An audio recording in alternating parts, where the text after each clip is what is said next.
Hello friends, welcome to Anju vlogs.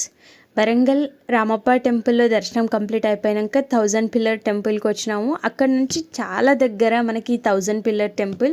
And ఈ టెంపుల్లోకి enter అవుతుంటేనే నాకు ఒక నచ్చిన విషయం ఏంటంటే ఇక్కడ జస్ట్ పూజా మెటీరియల్ మాత్రమే అవైలబుల్గా ఉంది. ఆ బొమ్మలు, పావులు, వామ్మో, పిల్లలతో ఎక్కడికన్నా వెళ్తే ఎంత ఇరిటేటింగ్ ఉంటుందంటే దర్శనానికి కన్నా ముందే అవే ఇప్పిమని చెప్పేసి అని అడుగుతారు.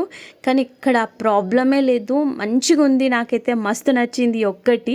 అండ్ ఇక్కడ ఎంట్రీలో కూడా మంచిగా గ్రీనరీ ఇదంతా కూడా మస్తు అనిపించింది. అగైన్ ఎంటర్ అవుతుంటేనే టెంపుల్, ఆ స్ట్రక్చరు అదంతా మళ్ళీ నాకేదో 4D 5Dలో అట్లా చూస్తున్న ఫీలింగే ఉంది. అంత మంచిగా అనిపిస్తుంది అనమాట చూస్తుంటే. నాకైతే మస్తు నచ్చింది.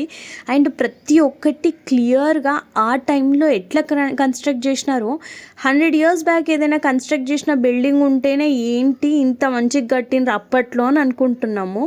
ఇలాంటివి చూసి మనం ఏమనుకోవాలి, మన ఆ పూర్వీకులు ఎంత గ్రేట్ కదా, ఆ టైంలోనే ఎంత పర్ఫెక్ట్గా కట్టినరు అని హ్యాపీగా ఫీల్ అవ్వాలి. ఇక్కడున్న స్పెషాలిటీ అండ్ స్పెషల్ అట్రాక్షన్ ఈ నందియే. అండ్ మనం ఆ నందిని చాలాసార్లు చూసినాం కదా, అదే అండి వర్షం మూవీలో చూసే ఉండొచ్చు కదా మీరందరూ. అండ్ ఇదేమో 1000 పిల్లర్ టెంపుల్. అండ్ 1000 పిల్లర్స్ అని ఎట్లా గుర్తుపట్టాలి అని చెప్పేసి ప్రతి ఒక్క పిల్లర్కి నెంబర్ ఇచ్చిండ్రు. మనం కౌంట్ చేసుకొని మనకు ఓపిక ఉంటే 1 to 1000 నెంబర్స్ వరకు మనకి ప్రతి ఒక్క పిల్లర్లో ఒక నెంబర్ కనిపిస్తుంది. అండ్ మస్తు ఉంది. 1000 పిల్లర్స్తో ఒక టెంపుల్ కట్టేసినారు. And also this is the speciality. And 1000 pillars temple ఎందుకు ఫేమస్ అయ్యింది అని అంటే, ఈ టెంపుల్లో ముగ్గురికి పూజలు చేస్తారు.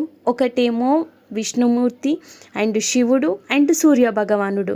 ఇలా ఈ ముగ్గురికి పూజలు చేయడం, అండ్ ఈ 1000 పిల్లర్స్ టెంపుల్లో ఉండడం, ఈ నంది, ఇవన్నీ ఈ టెంపుల్కి స్పెషల్ అట్రాక్షన్. అండ్ ఇక్కడ చెట్టు కింద నాగదేవతలు అండ్ హనుమాన్, పక్కనే శివుడు, వెరీ స్పెషల్. నాకైతే మస్తు అనిపించింది. అండ్ ఆల్సో ఆ టెంపుల్ అంతా కూడా మస్తు ప్రశాంతంగా అనిపించింది. ఇక్కడ నాగదేవతలకి పూజ చేస్తున్నారు. అండ్ ఇక్కడ ఏదైనా మొక్కుకుంటే ఆ మొక్కు తీరుతుందంట. అండ్ ఆ అభిషేకం చేస్తున్నారు, చుట్టూ తిరుగుతున్నారు. ఆ చేసిన అభిషేకం అంతా మనమే తొక్కుతున్నామేమో అన్న ఫీలింగ్ వచ్చింది. ఇక్కడే రావి చెట్టు కింద హనుమాన్ అండ్ ఆల్సో శివుడు ఉన్నాడు. ఇక్కడ కూడా ప్రదర్శనలు చేసుకున్న తర్వాత పూజారి ప్రసాదం అండ్ తీర్థం ఇచ్చిండ్రు. మస్తు అనిపించింది. అండ్ మస్తు ప్రశాంతంగా ఉందన్నమాట ప్లేస్ అంతా కూడా.